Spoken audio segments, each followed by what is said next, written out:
May nabasa kasi akong article. Itong article na 'to, mga kotsero, hindi ko alam what to make out of this kasi ang weird nung nagsulat, eh, or ang weird nung pagkakasulat. The Exorcism of Ferdinand Marcos Jr. Exorcism talaga. Sinapian ba si Ferdinand Marcos Jr.? Exorcism of Ferdinand Marcos Jr. daw, sabi ni Krappler. Bakit daw? Kasi itong sabi, opposing political camps, including Rodrigo Duterte, who called God stupid, kailangan talaga sabihin ni Krappler yan, are set to hold prayer rallies to drive away the same evil spirits. Ilabas niyo si Pacquiao! Yan ang sinapian. Siya ang sinapian.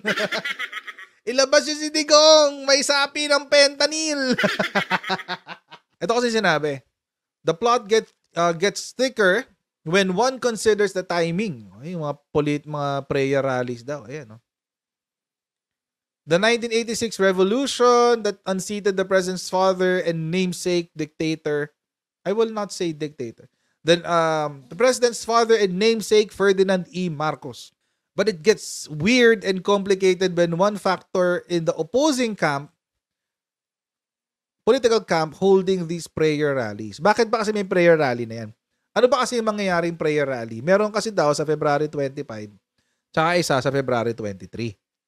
Ano yung prayer rally na yan? Pinag-usapan na natin yun sa kahapon. Itong isa, Alyansang Covenant for the Nation. Interfaith Prayer Rally sa February 25 daw yan. Tapos, meron din palang isa na sa mga kakampwet naman. Ito naman siya. For them, in 2024, there's no forgetting the EDSA revolution. Sabi ni Kiko Aquino D. Pamangkin daw to ni Ninoy. Sabi, a fire was lit under us when the holiday was canceled, which was questionable because other holidays that fell on a weekend like Chinese New Year were recognized as a holiday. Holiday naman talaga yun. Hindi naman holiday yung EDSA revolution. Holiday lang yan para sa isang specific irrelevant sector. So, ang sabi, this year in particular, it's clear that there is an effort to set EDSA aside. And that's something we stand against. Ayun. So, ang balita, the Buhay ang EDSA Campaign Network ay magkakaroon ng events. Ito sa days leading up to February 26. So, February 23, National Day of Prayer and Action for EDSA. Okay? So, may kapihan uli sila, may freedom ride. Anong freedom ride? Ginagaya nyo nung campaign?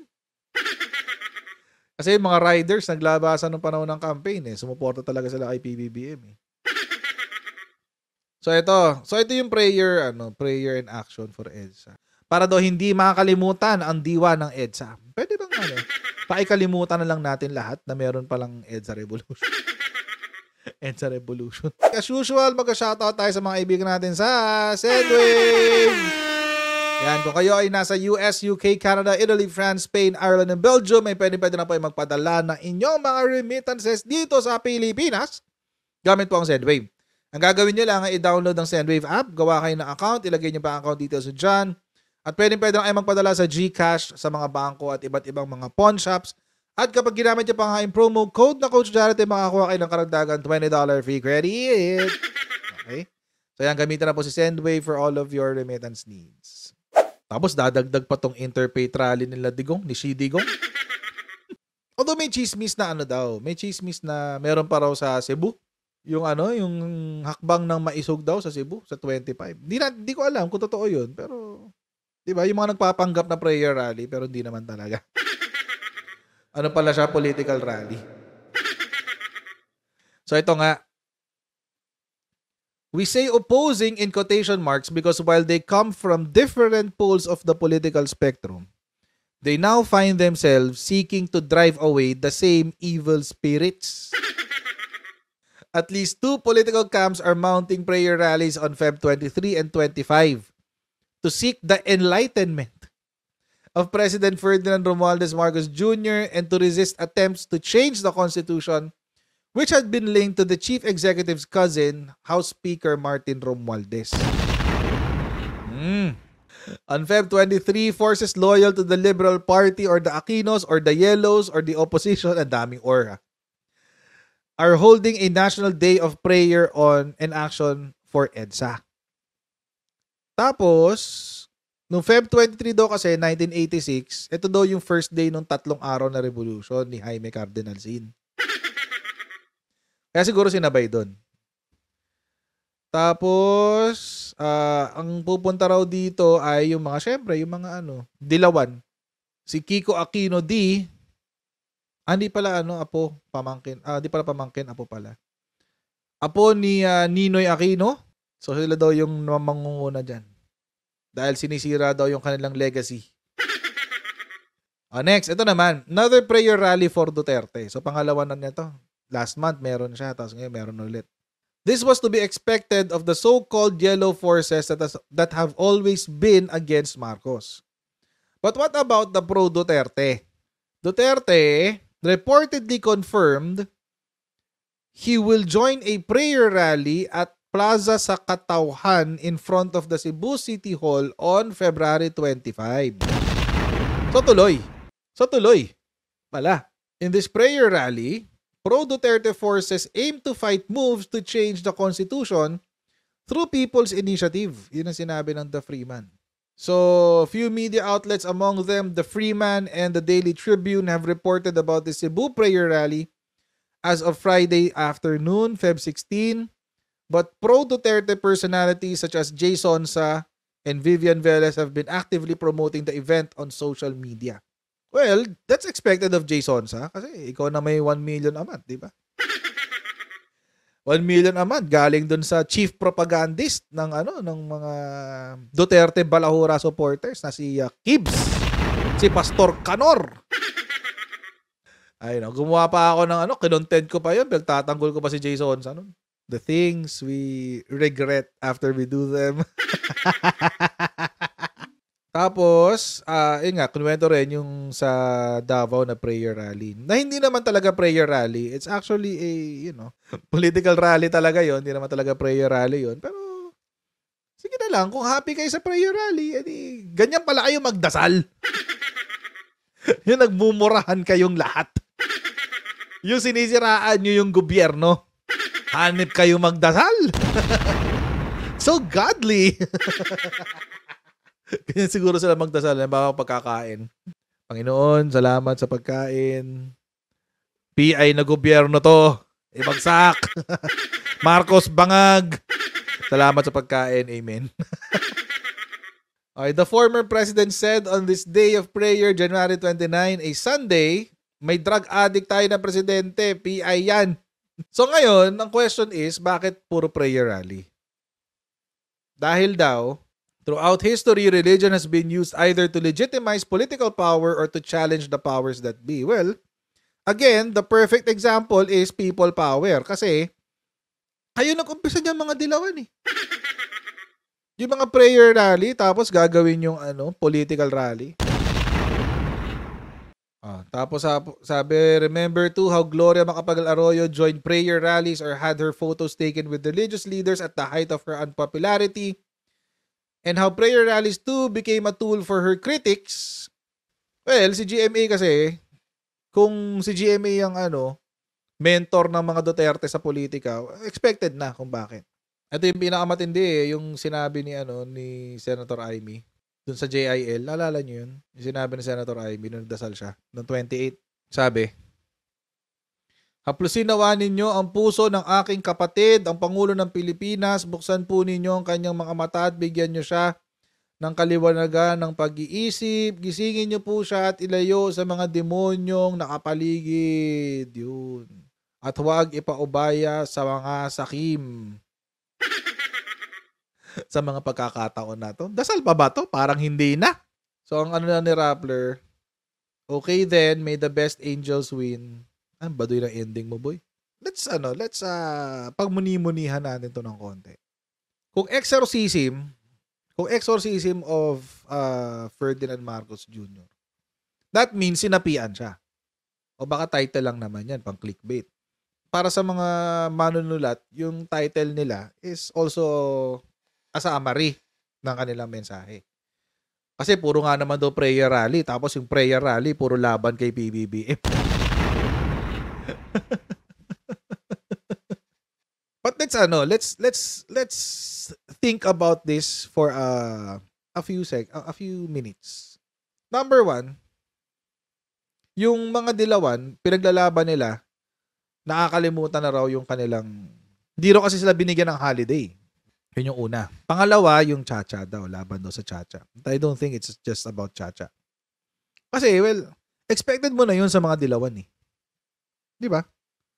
You expect that from them already. Yung kokontra sila kay PBBM. Tawagin nilang magnanakaw, tawagin nilang mamatay tao, tapos i-venerate nila yung Diyos-Diyosan nila na si Ninoy Aquino. Ganyan yung sistema ng mga dilaw. At saka matagal nang ganyan ng mga dilawan. Matagal nang ginagamit ng mga dilawan ng mga prayer rally para isulong yung mga political propaganda nila. Di ba? Si Lenny nga, ginawa nilang Virgin Mary, di ba? Naalala niyo yun? Si Lenny, ginawang Virgin Mary. Yak! Yak! Lenny Robredo, Virgin Mary, yak! Ganon. So, kapag sa pagdating sa paipokritohan, panalong-panalo talaga mga mga dilawang pink CPP. Master na nila 'yan. hanggang sa tao dito. Hanggang sa kaibuturan ng kanilang gulugod. Kaipokritohan talaga. So, ganon. Expected na yan sa mga dilaw yung pagiging ipokrito. May mga pare nga nila, di ba? Ganon din. Alala nyo nung kampanya? Grabe yun, yung mga pare. Tindi. Tindi yun. Yung mga pare. So, expected na natin sa kanila yan. Yung etong kabila, ang medyo nakakagulat. Yung partido ng Duterte. Partido ng Xi Digong. Doon yung medyo nakakagulat. Kasi, una, si Xi Digong never presented himself to be religious. Diba? Minumura-mura pa nga niya yung Pope eh. Minumura-mura niya yung mga pare. Sinabi talaga niya, God is stupid. So, you don't expect it from a person like Xi Digong. Walang ganon. Hindi mo expected talaga yun. Pero, ngayon, ganon yung ginagawa nilang diskarte. Bakit? I think it's because it's the easiest scapegoat. It's the easiest scapegoat, guys. Just scapegoat. Kasi, pwede kang mangwalang hiya ng kahit sinong tao. At kapag binatikos ka, sasabihin mo lang, lumabas lang yun sa prayer rally. Hindi naman yan ang intensyon ng aming rally. Hindi naman seditious yung aming prayer rally. Diba? Prayer rally nga yan eh. Yan nga ang purpose niyan eh, magdasal. Pero you can say anything you want. Pwede mong sabing bangag ang presidente natin. Ihihiwalay ko ang Mindanao. Hindi naman niya sinabi sa prayer rally. Sinabi niya yun sa press con. Pero, di ba? Short of saying that, ibagsak ang gobyerno. Short of saying ibagsak ang gobyerno. Short of saying palitan natin ang presidente. Bakit? Kasi you're inciting. You're inciting. Diba? By the way, iba yung inciting to sedition sa sedition. Inciting to sedition is tinutulak mo yung mga taong magrebelde sa gobyerno. Sedition yung aktual na pagre-rebelde sa gobyerno. So, yung pwede kang ma-incite. 'Di ba? Kapag nakasuhan ka ng inciting to sedition, ano sasabihin mo? Prayer rally ho yun, hindi ho yun seditious. Wala akong seditious sa prayer rally. It's convenient. It's convenient.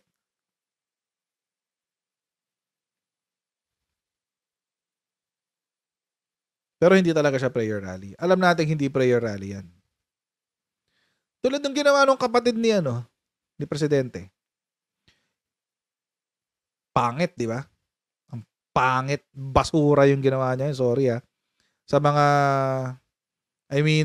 with all due respect kay Senator Amy, ang pangit, ang balahura, ang kanal nung ginawa niya. With all due respect kay Senator Amy, ang pangit talaga nun. Yung batigos mo, pinresenta mo as a prayer? Oh my God. Gusto mong bumatikos sa gobyerno?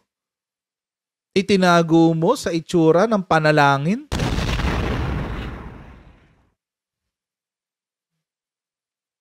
I cannot. Pangit. Pangit. Ang pangit-pangit nun, men. Promise.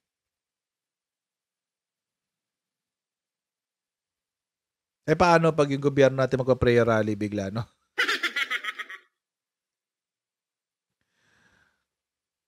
Pangit nun. Sobrang pangit nun. Sobrang pangit nun.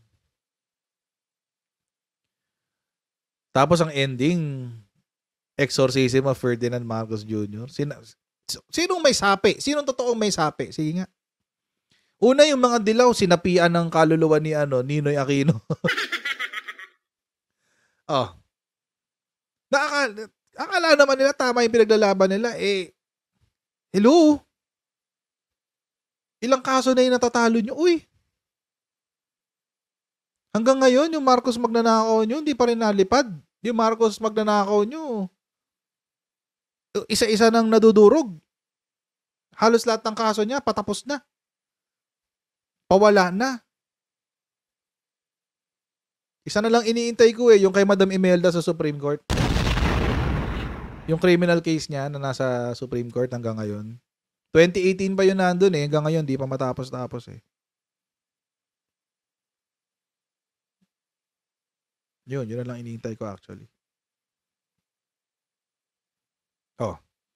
Tapos itong grupo naman ni Xi Digong, parang sinapian ng fentanyl.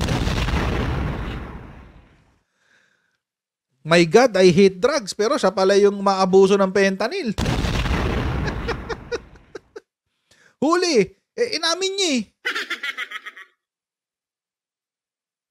Inamin niya di ba, na inabuso daw niya yung fentanyl, kaya siya pinagalitan ng doktor niya.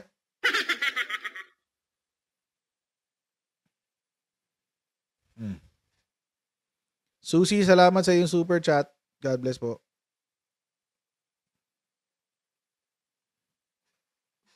Diba? Cloud9 nga daw. Inamin pa na nagmamariwana. Ay! Noon ayaw nyo ng si former spokes Harry Roque Sabi niya, nung si PBBM, allegation lang to ng cocaine allegation lang, hindi pa nga kumpirmado. Sabi niya, impeachable offense ang paggamit ng illegal drugs. Nung inamin ni Xi Digong na gumagamit siya ng marijuana, ano masasabi mo doon, former spokes Harry Roque? Impeachable ba siya noon? Hindi, di ba? Sabi niyo, hindi, joke lang yan. Hyperbolic statement because Duterte is a political genius, master strategist, art of war.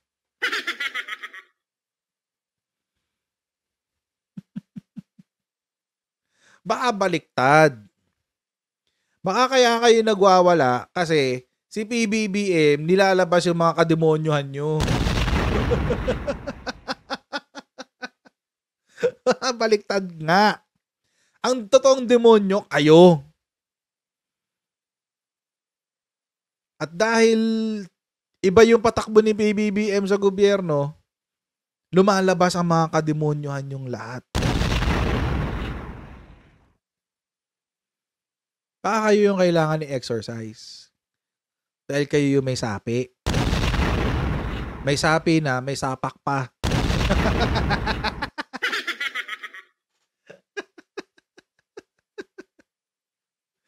May sapi na, may sapak pa. Imagine mga kotsero, kung wala kang sapi at wala kang sapak, bakit mo gugustuhin na ihiwalay ang Mindanao sa Luzon at sa Visayas? Kung wala kang sapi at wala kang sapak.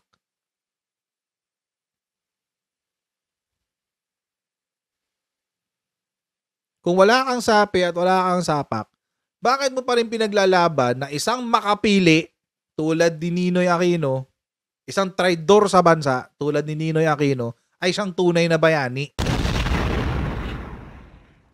May sapi at may sapak lang ang maniniwala doon.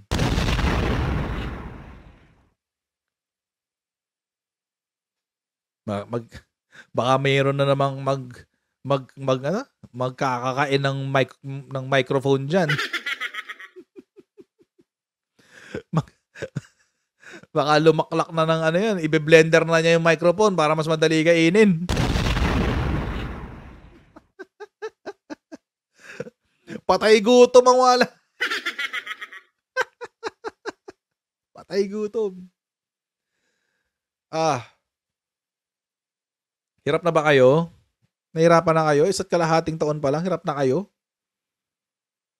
May 4 na taon pa, good luck. Good luck talaga, may 4 na taon pa. Baka pagdating ng 4 na taon, para na kayong yung sa Exorcist, yung umiikot na yung ulong gano'n, no? Sumusuka ka na ng berde. Umiikot-ikot na yung ulo mong ganyan, no? Ganun, after 4 years. Diba? Diba yung sa movie na Exorcist? Tapos naglalakad ka, nakabaliktad kang gano'n. Prayer rally pa more. Ay, nako. On a serious note, pwede ba tigilan nyo yung paggamit sa religion para sa mga politika nyo? Parang awa nyo na. Kawawa naman kaming mga naniniwala sa mga reliyon namin. Diyos ko. Please tantanan nyo yung mga religious activities nyo. Tapos, religious activities under the guise of political rally. Baliktad. Political rally under the guise of a prayer rally. Please, tigilan nyo yan. Kawawa naman kaming mga true believers kasi mini-mislead nyo kami. Maraming po salamat sa inyong patuloy na pagsuporta sa ating channel. Huwag nyo pong kalimutan